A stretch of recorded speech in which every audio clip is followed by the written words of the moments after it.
அவர்கள் நம்முடைய ஜாதக கட்டத்தில் ரொம்ப முக்கியத்துவம் கொடுக்கக்கூடிய பாவகம் எது அப்படின்னா அது 5ஆம் பாவம் தான்.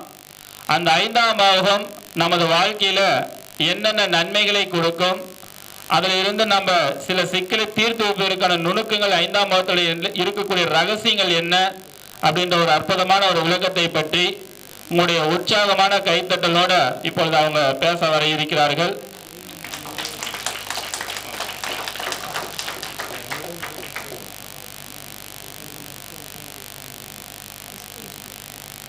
எனக்கு உடலும் உயிரும் தந்த தாய் தந்தையருக்கு தலை வணங்குகிறேன்.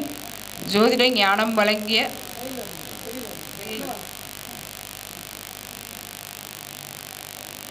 எனக்கு உடலும் உயிரும் தந்த தாய் தந்தையருக்கு தலை வணங்குகிறேன். ஜோதிட ஞானம் வழங்கிய அனைத்து ஜோதிட குருமார்களின் பொற்பாதங்களை நமஸ்கரிக்கிறேன். ஸ்டார் தமிழ்நாடு ஜோதிட அறக்கட்டளை நடத்தும் 25வது மாதாந்திர கருத்தரங்கிற்கு வருகை தந்திருக்கும் அனைத்து ஜோதிட ஆர்வலர்களையும் ஜோதிட ஆசான்களையும் பணிவன்புடன் வரவேற்கிறேன். இங்கு மேடையில் வீட்டிற்கும் அனைத்து ஜோதிட ஆசான்களுக்கும் பணிவான வணக்கங்கள். இந்த கருத்தரங்கில் பேச வாய்ப்பளித்த திரு ராஜா சங்கர் ஐயா அவர்களுக்கும் திரு தங்கப்பாண்டியன் ஐயா அவர்களுக்கும் எனது அன்பான வணக்கத்தை தெரிவித்துக் கொள்கிறேன். அதாவது இன்னைக்கு ஒரு 5 ஜாதகம் நம்ம பார்த்தோம்னா அதில் பெரும்பான்மையாக ஒரு 5 கேள்வி வரும். நான் பூர்வீகத்தில் இருக்கலாமா? என்னோட குலதெய்வம் எது? காதல் திருமணம் நடக்குமா?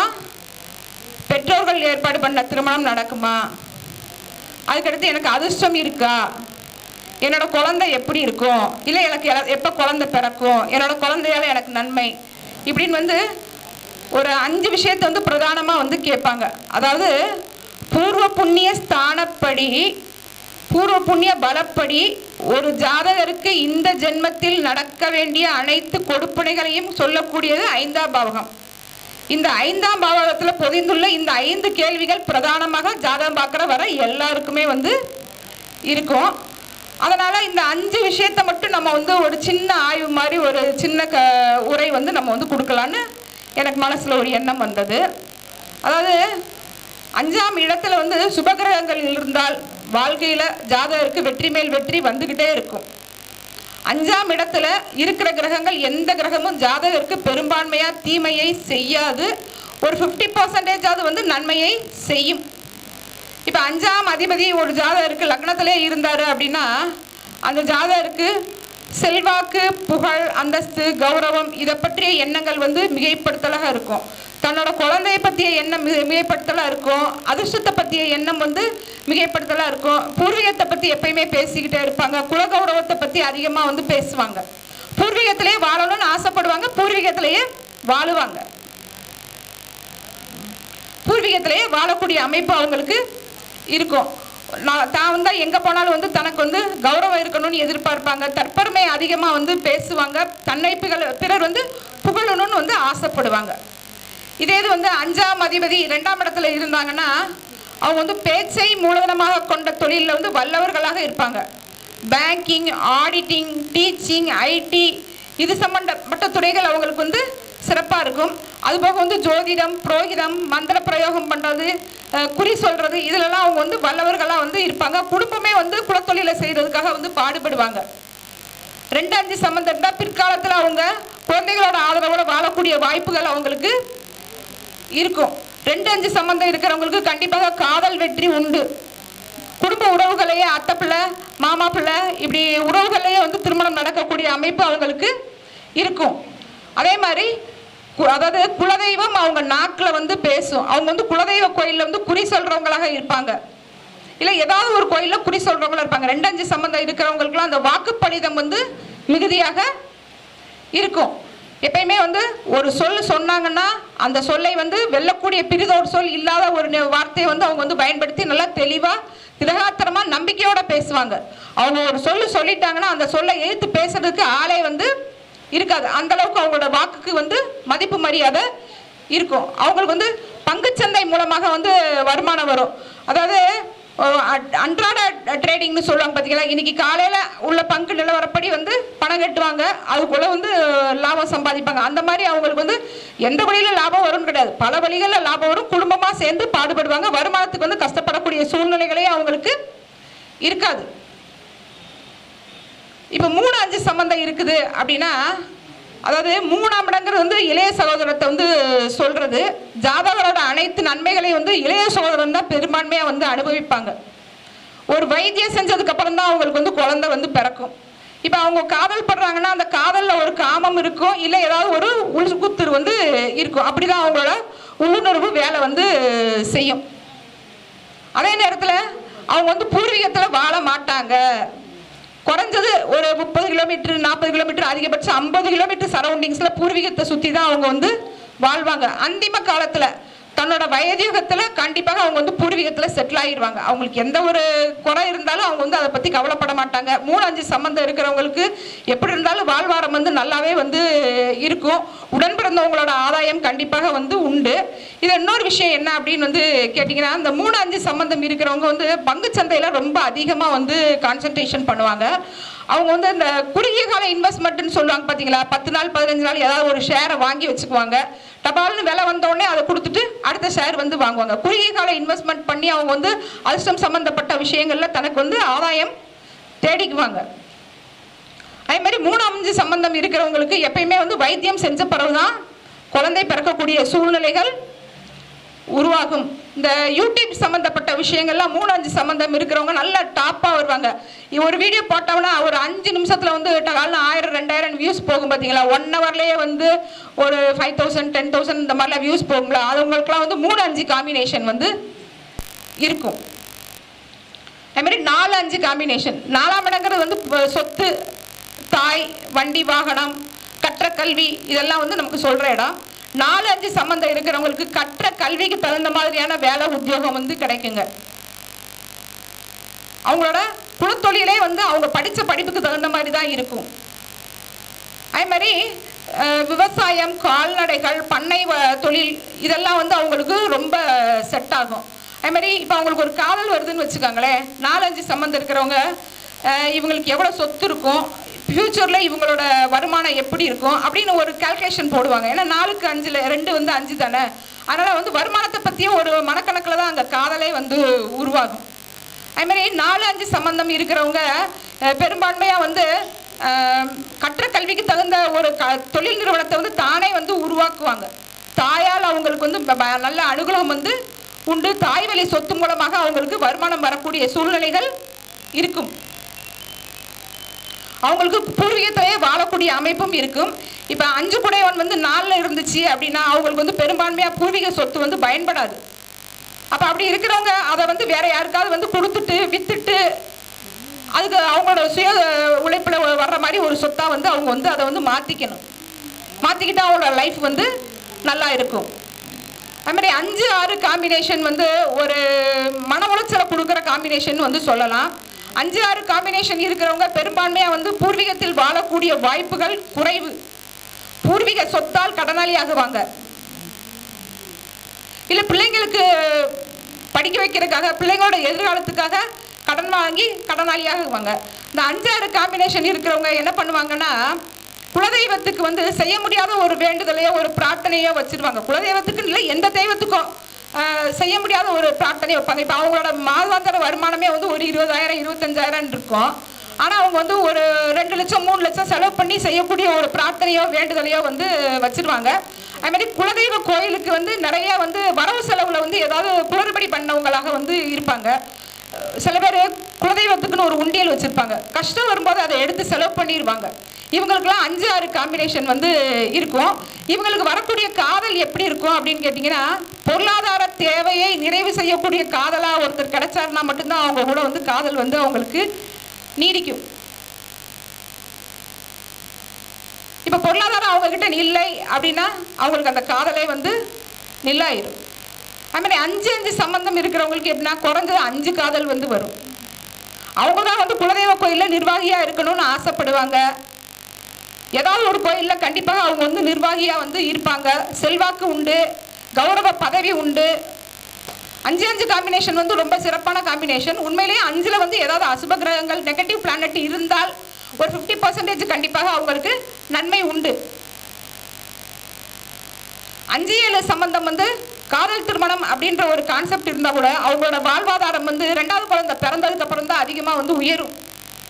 குலதெய்வத்தை வந்து கூட்டு சேர்த்துக்கிட்டு தொழில் பண்ணுவாங்க சில பேர். எனக்கு வந்து இவ்வளோ வருமானம் வந்தால் நான் வந்து அதில் இத்தனை % லாபம் கொடுக்குறேன் அப்படின்லாம் சில பேர் வந்து உண்டியல் வச்சு தொழில் நடத்துவாங்க இல்லையா. அவங்களுக்குலாம் 5-7 காம்பினேஷன் இருக்கும்.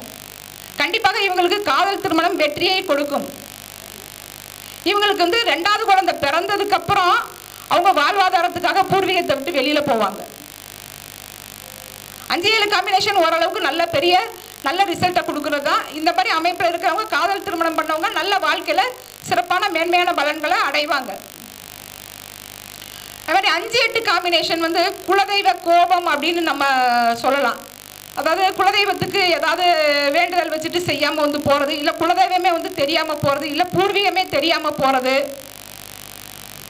5-8 காம்பினேஷன் வந்து காதலால் வம்பு வழக்கு அவமானம் இப்படின்னு நம்ம வந்து சொல்லலாம். காதலுக்காக வந்து தற்கொலை பண்ணிக்கிறவங்களுக்குலாம் 5-8 காம்பினேஷன் இருக்கும். அது மாதிரி ஒரு கலைஞ்சதுக்கு அப்புறம் தான் அவங்களுக்கு அடுத்து குழந்தை வந்து உருவாகும். அப்படி இல்லைன்னா குழந்தைய வந்து தத்து கொடுத்து வாங்குவாங்க, இல்லை அவங்களுக்கு வந்து தத்து குழந்தை வந்து எடுத்து வளர்க்கக்கூடிய அமைப்புகள் அவங்க ஜாதகத்தில் இருக்கும், இல்லை ஜாதகரே வந்து தத்து போனவராக இருப்பார். அதுக்கடுத்து 5-9 காம்பினேஷன். இந்த 5-9 காம்பினேஷன் ரொம்ப ரொம்ப சிறப்பான காம்பினேஷனுங்க. அதாவது எல்லாருமே என்ன சொல்லுவாங்க, 1-5-9 வலிமை பெற்றவங்க பூர்வீகத்தில் தான் இருப்பாங்கன்னு சொல்லுவாங்க.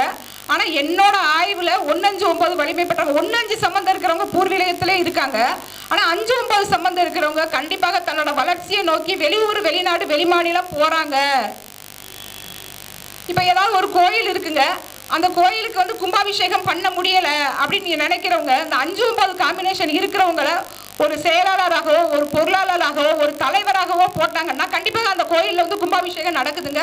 இது என்னோட அனுபவத்தில் நான் கண்ட உண்மை. நிறைய பேர் வந்து இந்த எனக்கு கோயில் கட்டிட்டோம் கும்பாபிஷேகம் பண்ண முடியலைன்னு வர்றவங்க பாருங்களேன், அவங்களோட ரிலேட்டிவ்ஸில் யாருக்கு வந்து 5-9 காம்பினேஷன் இருக்கோ அவங்கள அது கூட ஜாயின் பண்ணி விட்டோம்னா கும்பாபிஷேகம் நல்லா சிறப்பாக நடக்கும். அது மாதிரி 5-9 காம்பினேஷன் இருக்கிறவங்க குழந்தைங்களால் வந்து நல்ல ஒரு பேர்ப்புகள் வந்து கிடைக்கும். பெற்றவங்களால் பிள்ளைங்களுக்கு நல்ல பேர் கிடைக்கும், பிள்ளைகளால் பெற்றவங்களுக்கு நல்ல பேர் கிடைக்கும். அதே மாதிரி இவங்களுக்கு வந்து ஒரு சிறப்பான பலன் என்ன அப்படின்னு கேட்டிங்கன்னா, பெரும்பான்மையாக இவங்களோட வாழ்வாதாரம் இவங்க சும்மா உட்கார்ந்துருந்தா கூட அதிர்ஷ்டத்தை நம்பியதாக தான் வந்து இருக்கும். பணம் எங்கே இருந்தாலும் இவங்க அக்கௌண்ட்டில் கொட்டு ஓட்டுன்னு வந்து நல்லாவே வந்து வந்துடும். இவங்க பிழைப்பை தேடி இவங்க போட வேண்டியதில்லை, பிழைப்பு இவங்களை தேடி வந்துடும். அதே மாதிரி இந்த 5-9 காம்பினேஷனுக்கு இன்னொன்று என்ன ஒரு பெரிய சக்ஸஸ் அப்படின்னு வந்து கேட்டிங்கன்னா, எத்தனை ஜென்மம் எடுத்தாலும் இவங்களே தான் கணவன் மனைவியாக வந்து வாழ்வாங்க. அவங்க வந்து காதல் திருமணம் பண்ணுவாங்க, அப்படி இல்லைன்னா உறவு மூலமாக வந்து அத்தை பிள்ளை இப்படின்னு ரிலேஷன் மூலமாகவே அவங்களுக்கு வந்து வரன் வரக்கூடிய அமைப்புகள் வந்து அதிகமாக இருக்கும். இந்த 5-10 காம்பினேஷன் வந்து குலத்தொழில் அப்படின்னு வந்து சொன்னால் கூட அவங்களுக்கு வந்து பிள்ளையால் மன உளைச்சல் இல்லாமலே போகாது. பெற்றவங்கள் வந்து பிள்ளைக்கு வந்து கர்மம் செய்யக்கூடிய சூழ்நிலைகள் கூட இந்த 5-10 காம்பினேஷன் வந்து கொடுக்குதுங்க. அதே மாதிரி 5-10 காம்பினேஷன் இருக்கிறவங்க வந்து பெரும்பான்மையாக வந்து பூர்வீகத்துக்கு பக்கத்திலேயே குடியிருக்கிறாங்க. அதாவது அவங்க ஊருக்கு நினச்சா ஒரு 10 நிமிஷம் 1/4 மணி நேரம் தூரத்துலேருந்து போயிட்டு வர தூரத்தில் தான் அவங்க வந்து இருக்கிறாங்க. எப்பயுமே அவங்க பூர்வீகத்து கூட அவங்க டச் வச்சுக்கிட்டே இருப்பாங்க, குலத்தொழிலை செய்வாங்க, பல மடங்கு வாழ்வாதாரம் உயர்ந்தவங்களாக இருக்கிறாங்க. இப்போ 5-11 காம்பினேஷன் எடுத்துக்கிட்டிங்கன்னா 11ஆம் இடங்கிறது வந்து உபஜய ஸ்தானம். எந்த ஒரு கிரகமும் 11ல் இருக்கிற கிரகம் ஜாதகருக்கு வந்து நன்மையை மட்டுமே தெரியும். நெகட்டிவ் பிளானட் இருந்தாலும் சரி, சுப பிளானட் இருந்தாலும் சரி, 11ல் இருக்கிற கிரகம் ஜாதகருக்கு நன்மையை மட்டுமே தெரியும். 5-11 காம்பினேஷன் ரொம்ப ரொம்ப சிறப்பான காம்பினேஷன். பல தொழில் வல்லுநர்களாக இருப்பாங்க. குறைந்தது 2 காதல் 3 காதல் பண்ணுவாங்க. அவங்களுக்கு வந்து காதல் எண்ணம் வந்து அதிகமாக இருக்கும். அதே மாதிரி 5-11 காம்பினேஷன் இருக்கிறவங்களுக்கு பங்குச்சந்தை ஆதாயம் நல்ல ஒரு பிரமாதமான ரிசல்ட்டை வந்து கொடுக்கும். அவங்களுக்கு வந்து அதிர்ஷ்டம் சம்பந்தப்பட்ட அனைத்து விஷயங்களும் எப்பயுமே வந்து சாதகமாக இருக்கும். உயிர் சொத்து கிடைக்கிறது, ஏதாவது அதிர்ஷ்ட பணம் கிடைக்கிறது, இது எல்லாமே வந்து அவங்களுக்கு நல்லா இருக்கும். அதே மாதிரி மூத்த சகோதரன் சித்தப்பா இவங்களோட சொத்து கூட அவங்கள தேடி வரும். அவங்க சொத்தை அவங்க பயன்படுத்த மாட்டாங்க, மூத்த சகோதரமா சித்தப்பாவோ.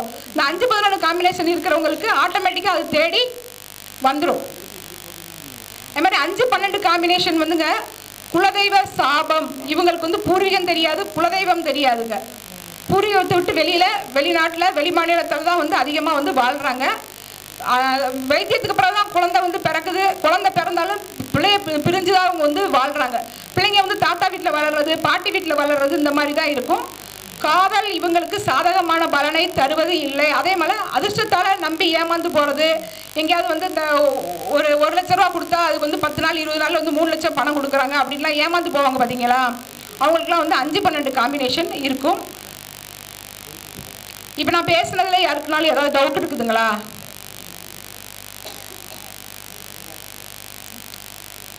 வாய்ப்பிற்கு நன்றி. தேங்க்யூ.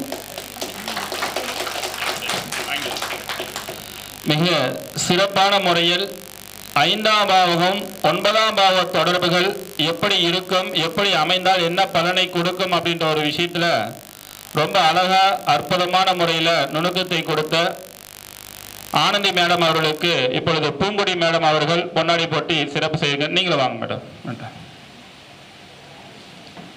உங்களுடைய உற்சாகமான கைத்தட்டலோட இந்த கைத்தட்டல் பத்தாதுங்கய்யா. பக்கத்தாளுங்களும் எந்திரிக்கணும்ல. எல்லாரும் தூங்கிட்டு சோர்வா இருக்கிற மாதிரியே இருக்கிறீங்களே. மகிழ்ச்சி.